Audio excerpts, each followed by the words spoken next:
Hello friend, मा की रसोईमध्ये आपले खूप खूप स्वागत आहे। आज मी तुम्हाला खोबऱ्याची चटणी करून दाखवते। ओला खोबरा आहे तो काही भाजलेले कांदे आहेत बरं का, कच्चे कांदे टाकायचे नाही। हे कढीपाला आणि शेंगदाणे, तर कोथिंबीर, कढीपाला, शेंगदाणे, कढीपाला जास्त आहे बरं का, हे कढीपाल्याचीच चटणी म्हणून समजा। आता ह्याच्यामध्ये खोबरे टाकते, खोबरे लांब ठेवले मी, घेऊन टाकते। एक मुठीभर खोबरे टाकायचं, मीठ टाकायले हो का, हे जिरे टाकले, एक हिरवी मिरची आणि खोबरं टाकते। ते काही मला दाखवता येणार नाही, मला घ्यावं लागेल स्वतःला।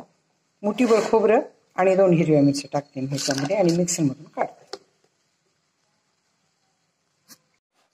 हे बघा, भाजून घेतलेला कांदा, कढीपत्ता आणि खोबरं, त्याची ही चटणी आहे बरं का, खूप टेस्टी लागते। ह्याच्यामध्ये काय हिरव्या मिरच्या घातल्यात, खोबरा घातलंय, भाजून घेऊन कांदा घातलाय, कच्चा कांदा घातला नाही, आणि कढीपत्ता जास्त घातलाय, कोथिंबीर कमी घातली, मीठ, जिरे।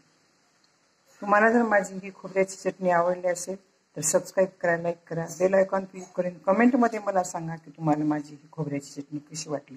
खूप पौष्टिक असते बरं का खायला।